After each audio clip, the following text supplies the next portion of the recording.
समय की बात है, जापान में पहाड़ियों के बीच एक गांव में हिरोशी नाम का एक आदमी रहता था। वह अपनी बुद्धिमत्ता, दयालुता और कड़ी मेहनत के लिए जाने जाते थे। उनमें वह प्राकृतिक करिश्मा था जो लोगों को उनकी ओर आकर्षित करता था। लेकिन एक बात की कमी उन्हें हमेशा रहती थी कि उन्हें वह सम्मान नहीं मिल पाता था जिसके वह हकदार थे, और इसका कारण उनकी 6 आदतें थीं जो उनके विकास में बाधा बन रही थीं और उन्हें अपनी क्षमता तक पहुंचने से रोक रही थीं। एक दिन वह पहाड़ की चोटी पर गया जहां एक साधारण मंदिर में एक जैन गुरु रहते थे। गुरु अपनी बुद्धिमत्ता और ध्यानोदय के लिए पूरे क्षेत्र में प्रसिद्ध थे। जैसे ही उसने हिरोशी को अपनी ओर आते देखा, उसने बड़ी मुस्कुराहट के साथ उसका स्वागत किया और बहुत प्यार से उसे बैठने के लिए कहा। इसके बाद हिरोशी ने अपना दिल खोल दिया और जैन मास्टर को अपने संघर्षों और कठिनाइयों की कहानी सुनाना शुरू कर दिया। इन संघर्षों को वे अपने जीवन की सबसे बड़ी समस्या मानते थे। उनकी सभी समस्याओं का एकमात्र बिंदु यह था कि उन्हें सम्मान महसूस नहीं होता था। जैन मास्टर उसकी हर बात ध्यान से सुन रहे थे और बीच बीच में अपना सिर भी हिला रहे थे। जब हिरोशी ने बोलना समाप्त किया और चुप हो गया तो जैन मास्टर ने बहुत शांत और सुखद स्वर में कहा, प्रिय हिरोशी, सम्मान अर्जित किया जाता है। दूसरों का सम्मान पाने के लिए आपको पहले खुद का सम्मान करना सीखना होगा, और ऐसा करने के लिए आप उन बुरी आदतों को पीछे छोड़ना होगा जो आपको आगे बढ़ने से रोक रही हैं।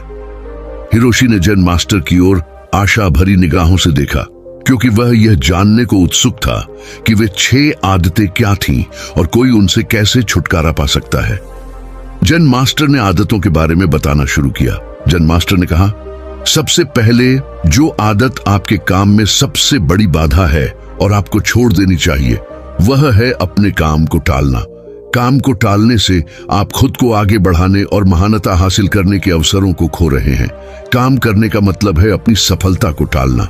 याद रखें, अगर आप उस काम को टाल रहे हैं तो कोई दूसरा उस काम को करके उस सफलता को छीन लेगा और आपका सपना सिर्फ सपना ही रह जाएगा।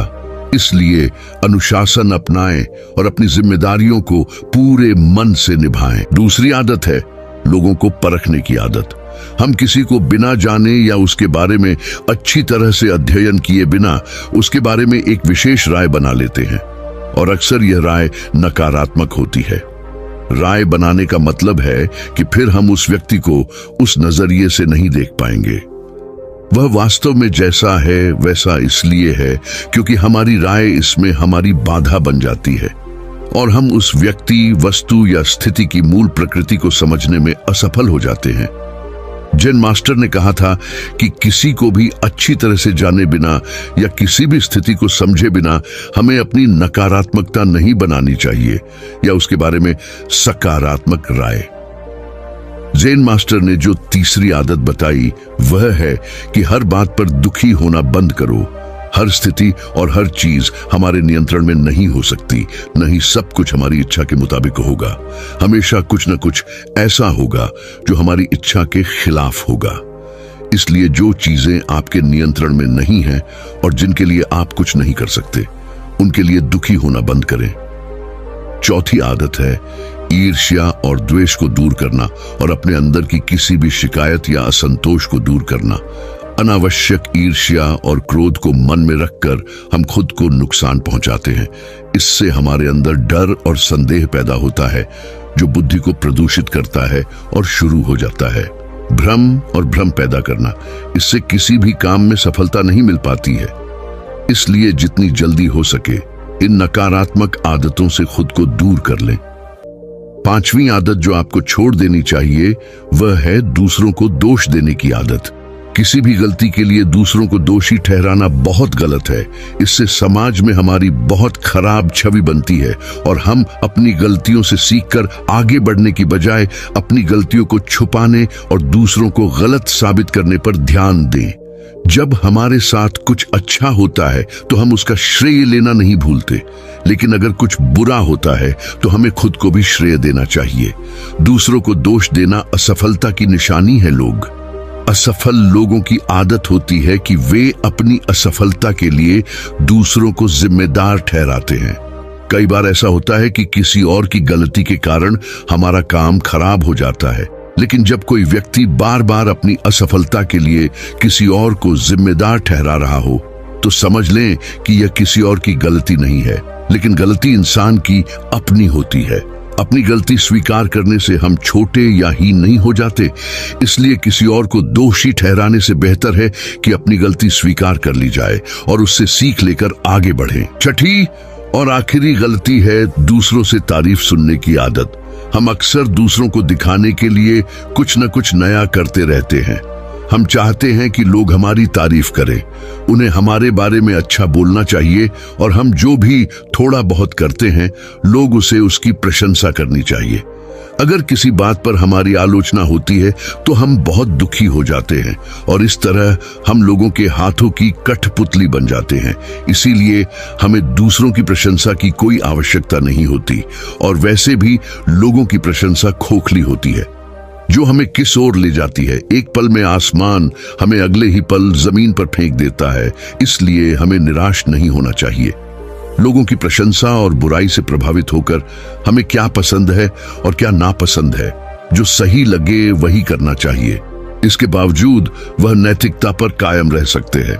हिरोशी ने जैन मास्टर से कहा कि आपने 6 बुरी आदतों के बारे में बताया है, लेकिन पुरानी आदतों को छोड़ना और नई आदतों को अपनाना बहुत मुश्किल है।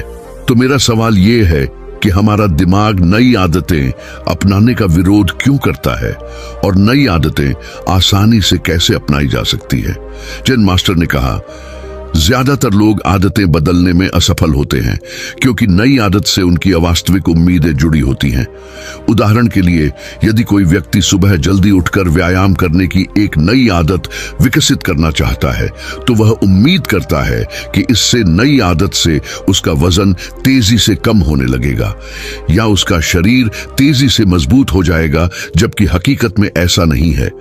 इन दोनों नतीजों को हासिल करने में समय लगता है, लेकिन हमारा दिमाग पहले ही तय कर चुका होता है कि परिणाम क्या होना चाहिए और परिणाम कब आएंगे।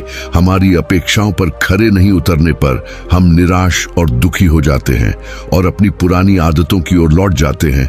लेकिन जो व्यक्ति वास्तविक और सही अपेक्षाओं के साथ नई आदत शुरू करता है वह दुखी और निराश होने से बच जाता है। आदतें बदलते समय वह अपने आंतरिक प्रतिरोध पर काबू पा लेता है। अब अगला सवाल यह है कि आदतों को आसानी से कैसे अपनाया जाए। तो ऐसा करने के लिए 5 सरल नियम हैं। 1. अपने विचार लिखें। उन सभी चीजों की पहचान करें जिन्हें आप बदलना चाहते हैं, चाहे बड़ी हो या छोटी, उन सभी को लिख लें। 2. छोटे कदम उठाएं। छोटी छोटी आदतों से बदलाव शुरू करें। इस बदलाव को इतना आसान बनाएं कि आप इसे मना न कर सकें। उदाहरण के लिए, प्रत्येक सुबह की शुरुआत 2 मिनट कृतज्ञता के साथ करें या हर सुबह केवल 5 मिनट ध्यान का अभ्यास करने का निर्णय लें। 3.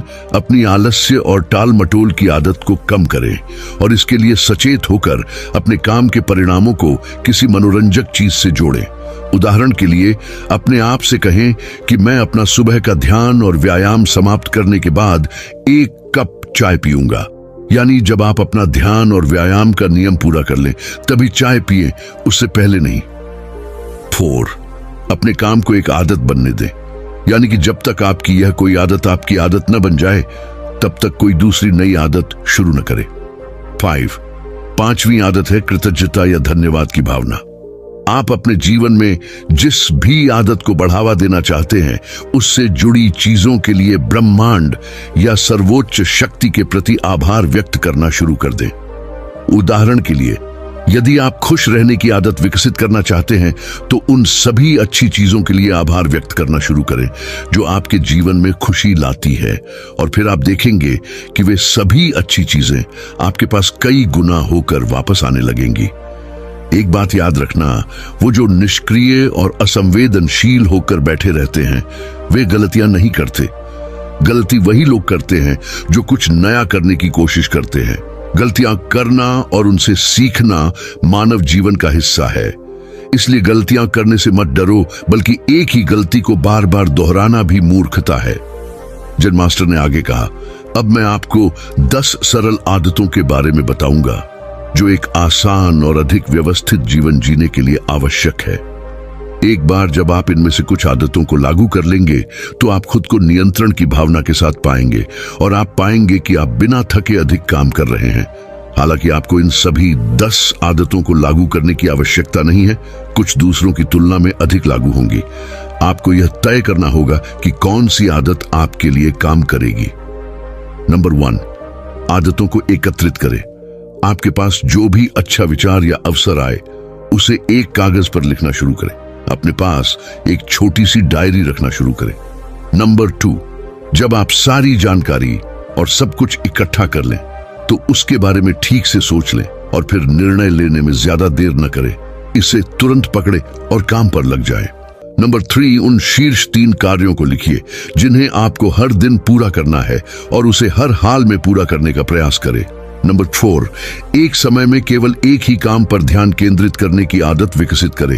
कभी भी एक ही समय में एक से अधिक काम करने की कोशिश न करें। नंबर 5, चीजों को सरल रखें, विशेष रूप से अपनी सूची जिस पर आप अपने लक्ष्य और योजनाएं लिखते हैं। अपनी सूची बहुत स्पष्ट, सरल और पढ़ने में आसान बनाएं। नंबर 6, अपने कमरे के कार्य क्षेत्र को हमेशा साफ और व्यवस्थित रखें। चलते फिरते या कुछ समय निकालकर अपने आसपास की चीजों को व्यवस्थित करने की आदत डालें। नंबर 8, अपने साथी के लिए एक साप्ताहिक लक्ष्य निर्धारित करें और इसे बार बार जांचें कि यह पूरी तरह से सही है, और यदि आप कुछ बदलाव करना चाहते हैं तो आप वह भी कर सकते हैं। नंबर 8, अपनी आदतों को सरल बनाएं, केवल आवश्यक चीजों पर ध्यान दें और बाकी को छोड़ दें। नंबर 9, एक सुसंगत सुबह और शाम की दिनचर्या बनाए रखें जिसका आप आनंद लें, क्योंकि यह आपको भीतर से खुश और तरोताजा रखेगा। नंबर 10, उन चीजों के लिए अच्छी आदतें खोजें जिनके लिए आपको जुनून है। अपना जीवन उन चीजों के लिए समर्पित करें जिनके लिए आपको जुनून है। बेकार की बातों और बातों में अपनी ऊर्जा और समय बर्बाद मत करो। तो ये थी वो सारी आदतें जो आपकी जिंदगी बदल सकती है, लेकिन इन सभी आदतों को एक साथ अपनी गलती न बनाएं। जब एक आदत आपकी दिनचर्या का हिस्सा बन जाए तो दूसरी की तरफ बढ़े। इतना कहने के बाद मास्टर जेन ने अपना भाषण समाप्त किया और हिरोशी ने भी जन मास्टर को धन्यवाद दिया और अपने घर लौट आया और जन मास्टर ने जो कहा उसका पालन करना शुरू कर दिया। दोस्तों, मुझे उम्मीद है कि आपको यह वीडियो पसंद आया होगा और वीडियो में यहां तक बने रहने के लिए आप सभी का बहुत बहुत धन्यवाद।